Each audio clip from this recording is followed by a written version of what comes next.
Murray just shut down claims Alcaraz and Sinner are better than Prime Djokovic. The three-time Grand Slam champion, who spent his entire career battling the big three, who knows better than anyone what Prime Djokovic, Nadal, and Federer were capable of, usually stays out of these debates. He retired from playing, watched from the sidelines, kept his opinions to himself. Until Patrick Mouratoglou said something so absurd that even Murray couldn't resist responding. Mouratoglou claimed that Jannik Sinner and Carlos Alcaraz are already better than the big three.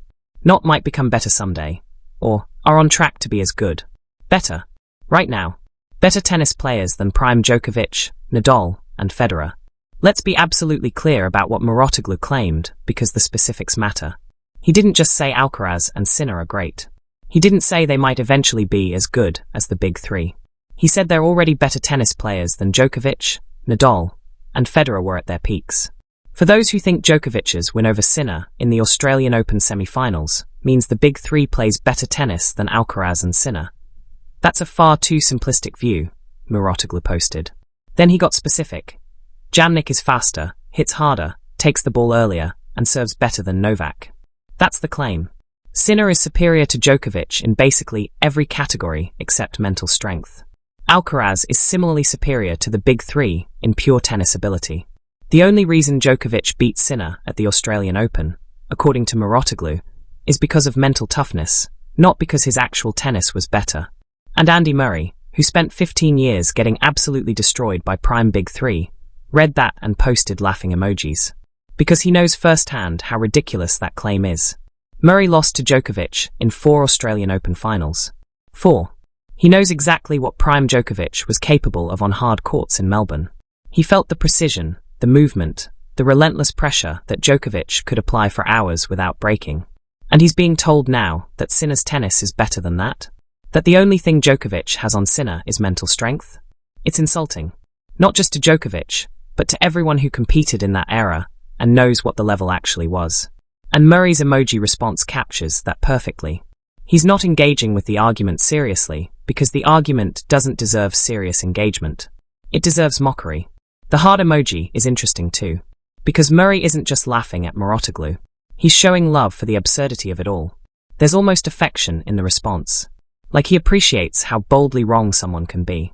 How confident Mouratoglou is in a take that anyone who actually played against the big three knows is nonsense. What makes this even more ridiculous is the timing. Mouratoglou made these claims right after Djokovic beat Sinner in the Australian Open semi-final. At 38 years old, well past his prime, Djokovic took down the world number 1 in a 5-set battle.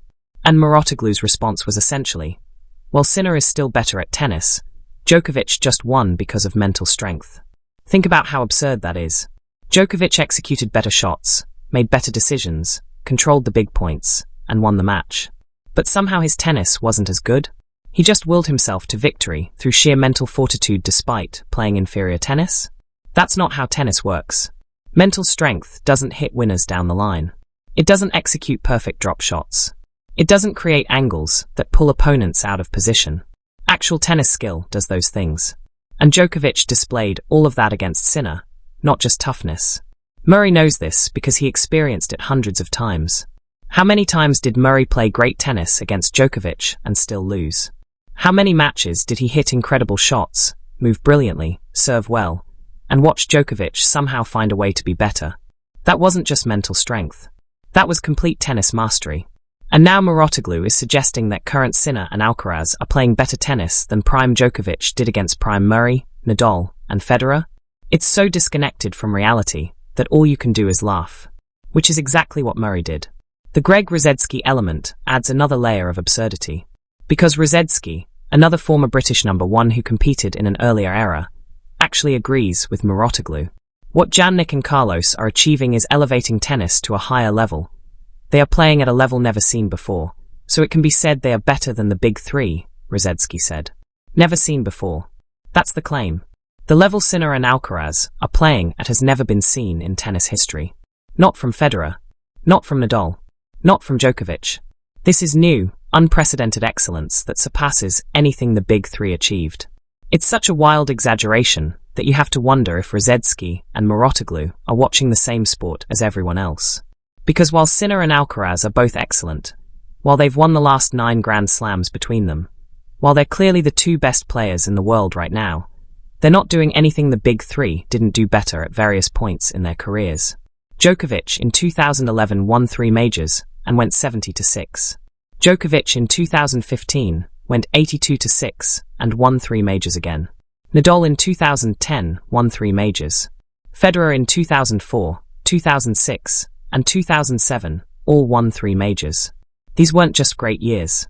These were historic, dominant years where one player was so far ahead of everyone else that tournaments felt predetermined. Are Sinner and Alcaraz doing that? They're winning tournaments, yes. They're beating each other and everyone else. But they're not dominating the way the big 3 dominated at their peaks. They're not going 80-plus wins with single-digit losses. They're not winning 3 out of 4 majors in a year. They're great. They're not doing things never seen before. And Murray, who was on the receiving end of that actual dominance, knows the difference. The other crucial point that Murray and other big 3 contemporaries understand is the context of competition. The big 3 weren't just playing against each other. They were playing when the depth of tennis was at its peak. Murray himself was world number 1. Stan Wawrinka won 3 Grand Slams. Players like Tsonga, Berdych, Federer, and Del Potro were all capable of beating anyone on a given day. That generation had 5 Hall of Famers competing simultaneously. The big 3, Murray and Wawrinka, all achieved things that would make them legends in any other era. But they had to do it while competing against each other. That's why the numbers are so impressive. Djokovic didn't just win 24 Grand Slams. He won 24 while having to go through Federer and Nadal repeatedly. Nadal won 22 while facing the same challenge. Who are Sinner and Alcaraz beating to win their Grand Slams? Each other, primarily. And then players like Zverev, who's never won a major. Or aging Djokovic, who's no longer at his peak. The degree of difficulty isn't remotely comparable. Mark Petchey, another British tennis voice and Emma Raducanu's former coach, made this point explicitly.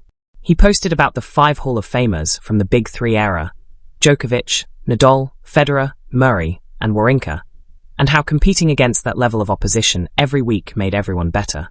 The top 20 during the 5 Hoff era was a lot more stacked than now, Petchey wrote. That's the context Mouratoglou conveniently ignores in his analysis. Sinner and Alcaraz are great, but they're not facing the level of competition the big 3 faced. They're not having to beat multiple all-time greats just to win a tournament. And that makes their achievements less impressive, not more. Murray's response becomes even more meaningful when you consider his unique perspective.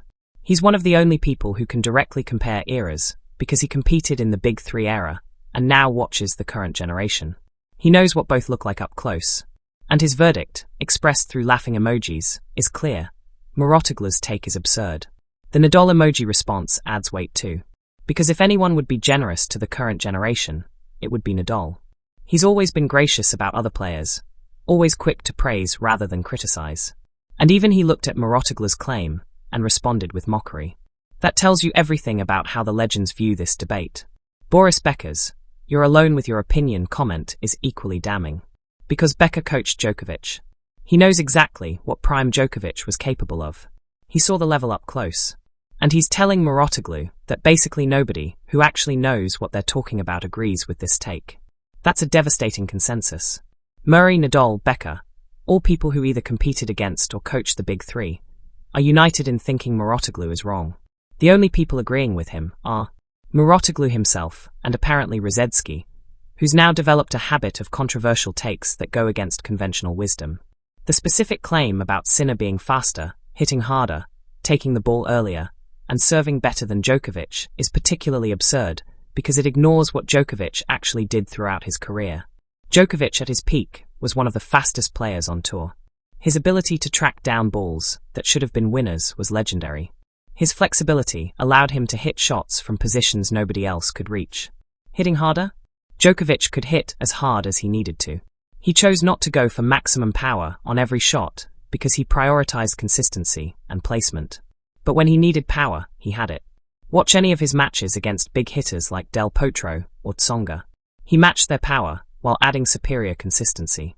Taking the ball earlier? Djokovic revolutionized returning by standing inside the baseline and taking balls on the rise.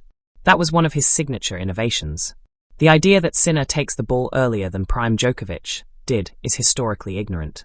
Serving better? Okay, Sinner probably does serve better than Djokovic did.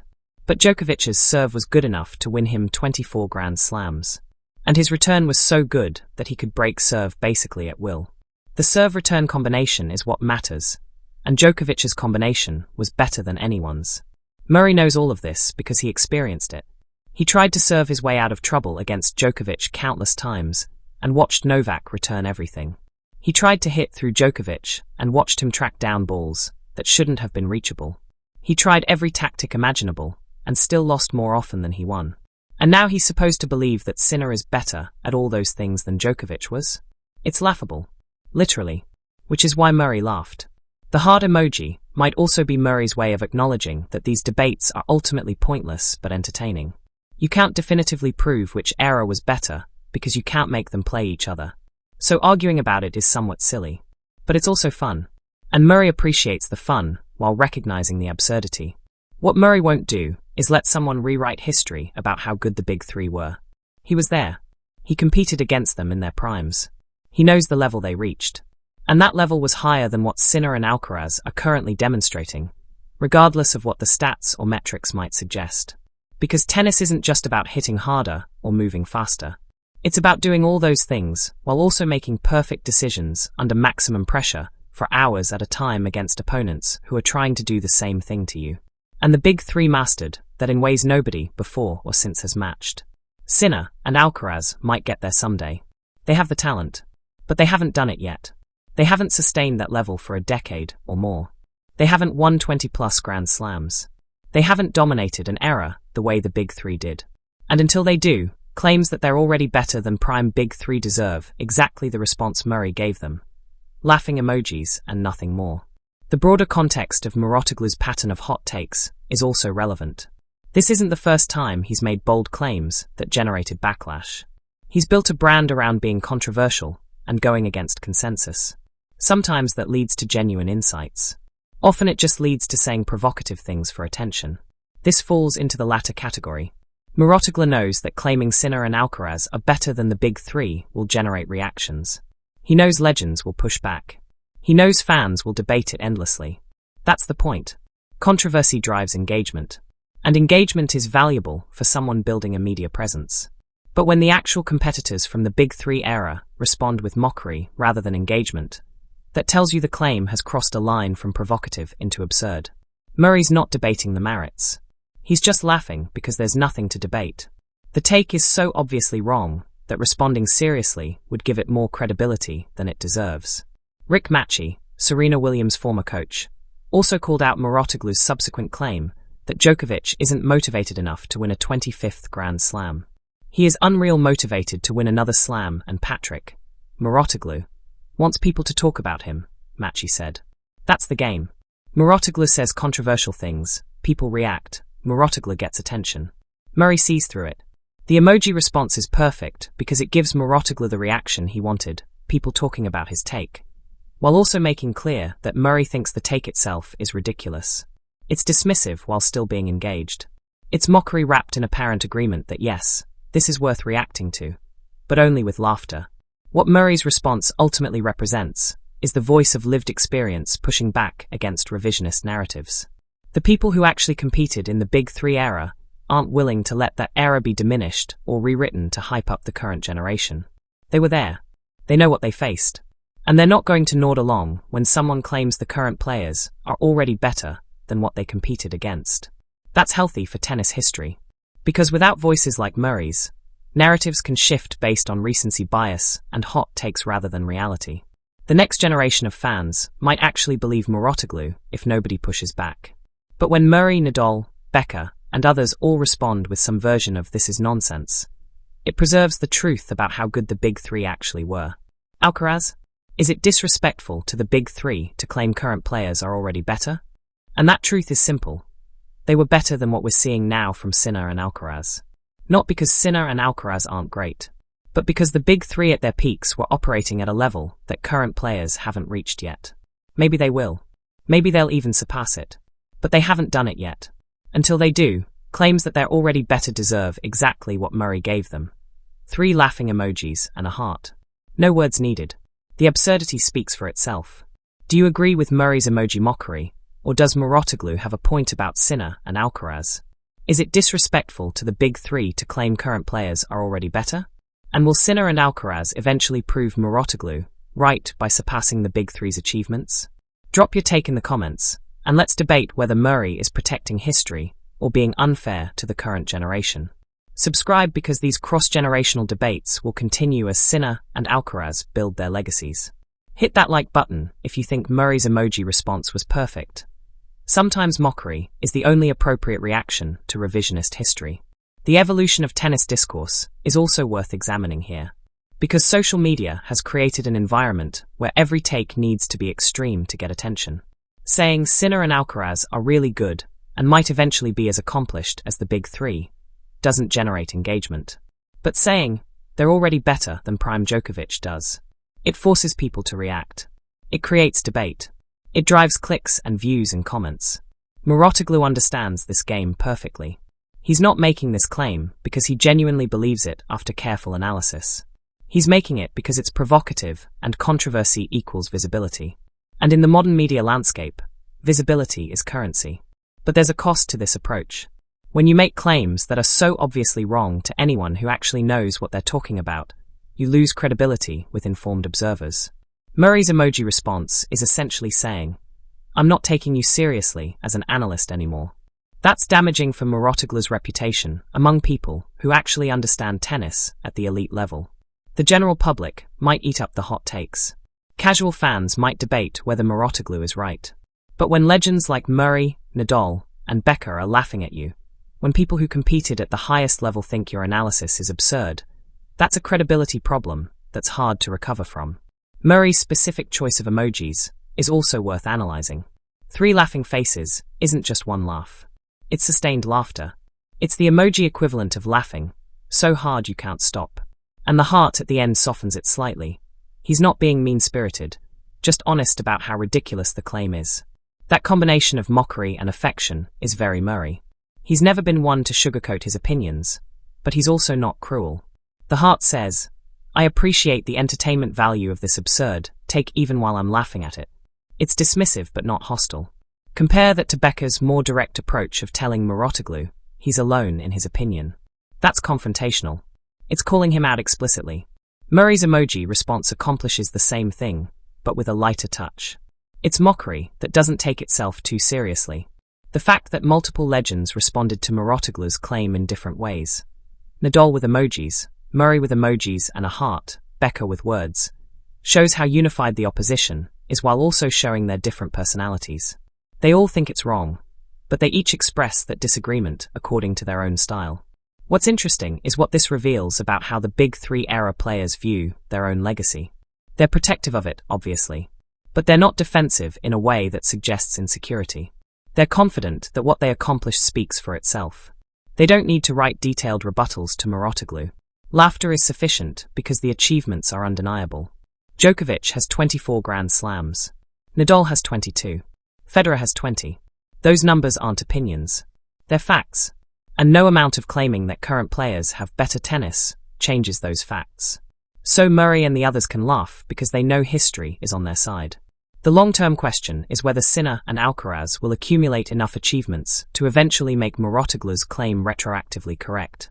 If Alcaraz ends up with 25 Grand Slams and Sinner gets to 20+, then maybe people will look back and say Mouratoglou was ahead of his time in recognizing their superiority. But that's a big if. As Greg Rosetsky, ironically, given that he agrees with Mouratoglou on the quality question, pointed out when discussing GOAT debates, Alcaraz would need to win every Grand Slam for the next 2.5 years just to reach 20 majors. That's not going to happen. So realistically, we're looking at a decade plus before either of them approaches big three numbers. And a lot can happen in a decade. Injuries can derail careers. New challenges can emerge. Motivation can wane. The big three's achievement isn't just that they were great at their peaks. It's that they sustained that greatness for 15 to 20 years each. That's the part that's hardest to replicate, and the part that Mouratoglou's analysis completely ignores. Murray's experience gives him perspective on this that Mouratoglou lacks. Murray won 3 Grand Slams, which is a Hall of Fame career. But he knows the gap between 3 and 20+. He felt that gap every time he lost to Djokovic or Nadal or Federer in a major. He knows how hard it is to win even one. So when Mouratoglou casually dismisses the Big Three's achievements as inferior to what current players are doing, Murray understands on a visceral level how wrong that is. The other element of Murray's response that's worth noting is that he didn't feel the need to defend Djokovic specifically. He didn't write a lengthy post about why Djokovic is actually still better than Sinner. He just laughed at the whole premise of the comparison. That shows confidence that the truth is self-evident. It's also respectful to Djokovic. By not over-explaining or over-defending, Murray is essentially saying, Novak's achievements speak for themselves and don't need me to defend them. That's actually more powerful than a detailed rebuttal would be. The reaction from tennis fans has been overwhelmingly supportive of Murray's response and critical of Mouratoglou's take. Social media comments are running heavily against Mouratoglou, with people calling his analysis everything from delusional to disrespectful to clickbait nonsense. That popular consensus, combined with the legend consensus, creates a situation where Mouratoglou is truly isolated in his view. He's got Rosetsky agreeing with him. Sort of, Rosetsky adds caveats about conditions that Mouratoglou doesn't. Everyone else thinks he's wrong. That's not a good position for someone who's supposed to be a respected tennis analyst. The lasting impact of this controversy will probably be to further cement the Big Three's legacy rather than elevate Sinner and Alcaraz. Because when you force people to compare directly, when you make them choose between current players and all-time greats, most people are going to choose the all-time greats. That's just how sports memory works. So Mouratoglou's attempt to hype the current generation by tearing down the previous one is likely to backfire. Instead of making people appreciate Sinner and Alcaraz more, it's making people defensive about the Big Three and critical of any suggestion that current players have already surpassed them. Murray's emoji response captures all of this perfectly. It's dismissive without being mean. It's clear without being preachy. It's confident without being arrogant. And it's funny, which matters because sometimes humor is the best way to deflate an absurd argument. 3 laughing emojis and a heart.